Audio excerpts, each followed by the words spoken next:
if at all, you were a little bit, you know, apprehensive about launching into people in any way. I mean, not that you really, you know, trash anyone in the book or anything, I but don't you're think that the quite I don't think that candid. the book is judgmental. I think that the book is reported, and people who are reading it are drawing judgments. And you know, the reality of the modeling business is the reality of the modeling business, and it's simply that it's never been revealed before.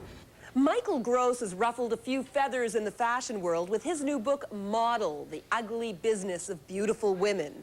In it, he chronicles the history of modeling, often exposing its seamy underbelly, including the extraordinary sexual appetite of some of the photographers, agents, and models of the 70s and 80s. But the business has grown up a lot since then, and models have much more power now. I talked to Gross about how models have influenced the design scene, often even upstaging it.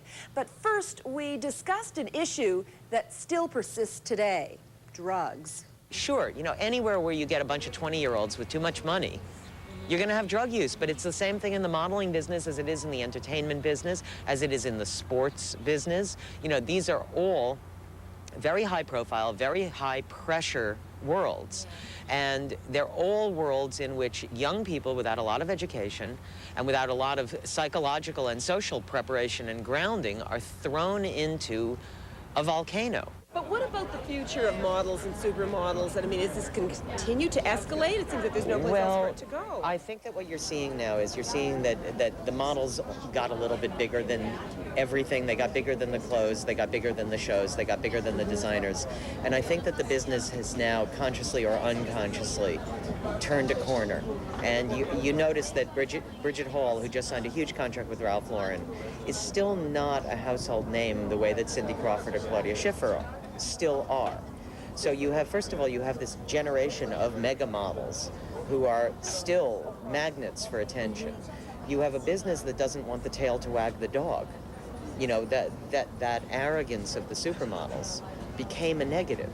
There was just a survey done that said that women are no longer responding to ads with supermodels in them. They have reached a saturation point. And I think that what will happen is that things will come back down to scale. That there will still be models, there will still be star models, but I think that what we're in right now is a time when the designers are going to be ascendant again. Just why models ever got so much hype in the first place is a constant source of conversation and something that says a lot about the state of our society. Models are focal points on which, you know, you can pin your desires. You can pin your dreams, you can pin your fantasies. You know, they're not hired to talk. They're hired to stand up there and get you to buy things. They're hired to appeal to fantasies. They're hired to be beautiful. Look, I mean, you know, people like to look at this, don't they? Don't people like to look at you? Don't people project their fantasies at you? Never. It's all about... Meanwhile, congratulations on your new gig. I understand that you're doing some reporting. Is that true? This is just for the week. Oh, this is just for the fun of it. Okay. Well. No, just for the week. Oh, just for the week. Yeah, but just for not permanent. No, you'll go back to modeling. We haven't lost you on that front yet. Take care. Good luck. Have fun with it. Bye. Okay, well, you know, this is an interesting case in point, though, Michael. You just said, you know, models aren't really hired to talk, but it seems that increasingly they do want to talk. They do want to prove that they're more than just pretty faces. Because one of the good effects of the last 10 years is that models have begun to talk. Models have begun to take charge. If it got a little bit out of whack, you know, the balance got a little bit out of whack, everything in fashion is cyclical. The pendulum will swing back. But now you have models who have business managers, accountants, TV agents. You know, Cindy Crawford doesn't just have elite models.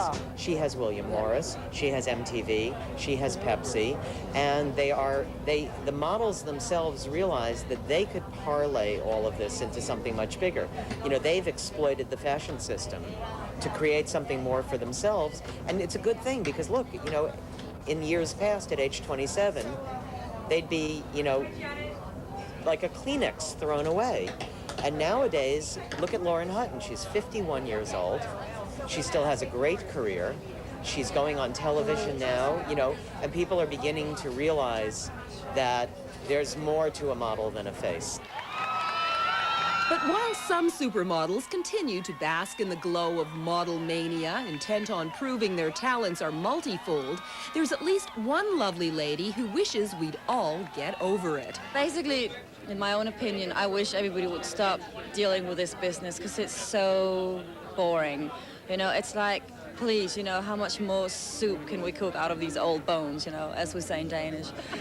That's a good way to put it. But still, the hype ends up feeding you in a certain way, too. I mean, the more they talk about the models and the more attention that the models get, then the higher salaries the models can yeah, but you know get. what? I've thought about it, and you know, I'd gladly give, you know, what I profit from that. I'll gladly give that away instead of, and then lose that whole hype because, you know, it's just ridiculous. It's embarrassing, and it's gone too far, and really. You know, most of us never asked for it. You know, it's the press that projects all this onto people, and they do it, you know, in a wrong way. They give them all these misconceptions about the business. So I don't think it's doing any good. It's making it worse, you know. $5,000 a day is what my baby gets paid for being just another pretty face.